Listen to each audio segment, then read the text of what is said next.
From meet and greet meltdowns to experiencing the finer side of Disney dining, here are the top 5 things we wish we knew before we took our kids to Disneyland for the first time. Even the fancy restaurants have kid-friendly menus. Now, you're not going to find chicken tenders and basic mac and cheese at the nicer and signature dining locations at Disneyland, but there are still some great kid-friendly options at these restaurants if you and your partner want to have a nicer meal while you're at the park. This is something we really like to splurge on sometimes because it's just such a nice break from the crowds at the park and the food is incredible. In CaliforniaAdventure, one of the hardest table service reservations to snag is a dinner at Carthay Circle. If you can get one of those reservations during your visit, we highly recommend it, even if you have little ones with you. Carthay Circle features a seasonal rotating menu, so it changes out frequently, but as of this recording, for kids they offer 3 entrees: a cheese quesadilla, spaghetti, or chicken skewers. And they also come with really great sides like vegetables and mashed potatoes. Not to mention those incredible Parker House rolls, which are available as an appetizer. Pro tip, order 2 of those. No real reason other than they are incredibly delicious. Over at Disneyland, the hardest to snag reservation is for Blue Bayou.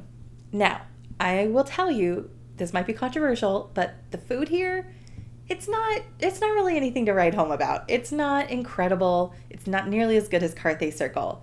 If I had to rate it honestly, I'd probably give it like a 3 out of 5 in terms of delicious food. But overall, this is still a 5-star experience for the whole family and something you absolutely have to do at least one time when you go to Disneyland. The dining room is located inside of Pirates of the Caribbean, and you watch the boats float right by your table while you're eating. Our kids are always completely blown away by the fact that they're eating lunch inside of a Disneyland ride. Similar to Carthay Circle, Blue Bayou offers kid-friendly fare that's not chicken tenders and mac and cheese.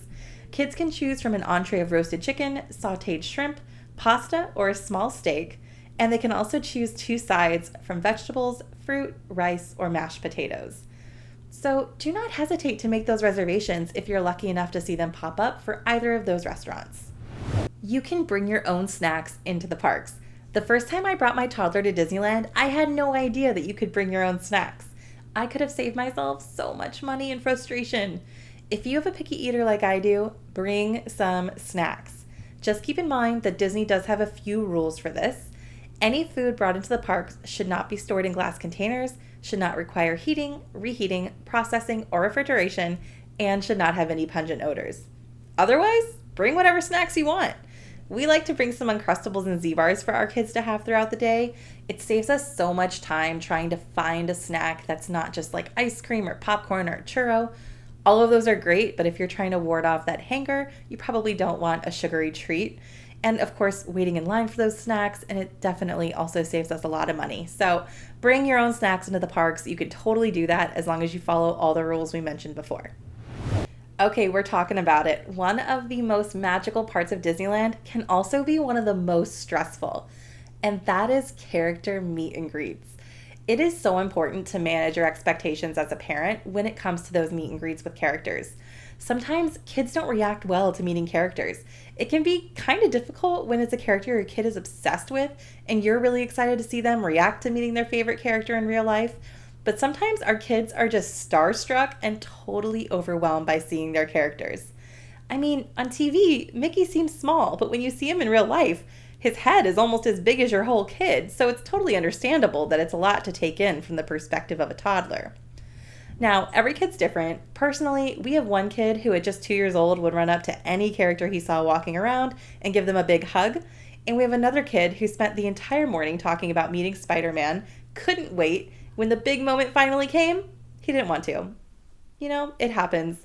So before you wait in a 40-minute line to meet Elsa or Mickey, test the waters with a character on Main Street, which will have a line, but you'll typically only have to wait about 5 to 10 minutes. That way you can see how they react to seeing the characters in real life before you spend too much time in line and waste a whole bunch of time in your day just to end up with a meltdown. If you are concerned about time and you want to meet characters, a great way to meet a lot of characters in a short amount of time is to book a character breakfast. You can do this at Goofy's Kitchen over at the Disneyland Hotel, Storytellers Cafe at the Grand Californian, or Plaza Inn, which is located on Main Street.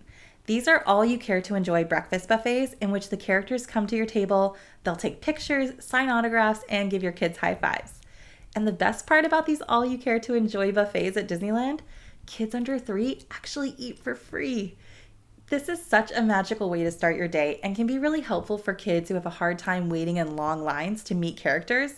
In our experience, sometimes that anticipation, the excitement that they're feeling, can turn to fear if they're waiting in too long of a line, right? So this way, they can see the characters from afar at other tables, and they're distracted by food when the characters are up close. So it's usually a little bit less intimidating for the kids who are a little bit more nervous about meeting characters. These breakfasts have such a fun and upbeat energy. It sets the tone for the rest of the day, and we highly recommend it if you're able to do this for your park day. You can get free earplugs for kids who have trouble with loud noises. If you have a little one that's sensitive to loud noises, you can get a free pair of those foam earplugs at the first aid stations in both Disneyland and CaliforniaAdventure. In Disneyland, the first aid station is located near the corn dog cart at the end of Main Street, close to the Tomorrowland entrance. And in CaliforniaAdventure, the first aid station is located to the right of Oswald's gas station gift shop at the very front of the park. These earplugs totally saved our day when we forgot my son's headphones at home, since he has trouble with loud noises and he absolutely will not ride any indoor rides without them. Thank you, Disney. Your plans are written in sand. Normally, in order to illustrate that you must remain flexible, we might say your plans are written in pencil, but at Disneyland, your plans are written in sand. When coming to Disneyland with toddlers and kids, it's best not to show up with a minute-by-minute itinerary because I can absolutely guarantee that things will start to go wrong almost immediately. Maybe the first ride you get on breaks down and now you're 15 minutes behind schedule.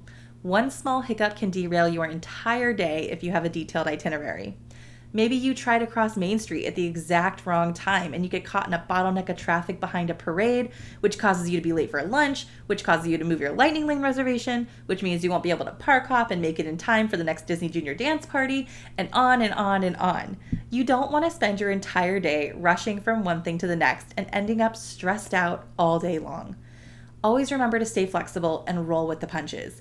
Take the time to enjoy the day instead of trying to squeeze every ounce of magic out of the day. That's just going to make you and your kids absolutely miserable. We would definitely recommend going in knowing what things are your number one priority. Some things are tied to a time, like parades and nighttime spectaculars. If those things are important to you, it might be okay to plan your whole day around it, but just make sure that you stay flexible with those lightning lanes and show times. Most of those shows, like the Disney Junior Dance Party and meet and greets, they'll happen multiple times throughout the day. So if you have a little bit of room for flexibility in your plan, you can roll with those punches a lot easier.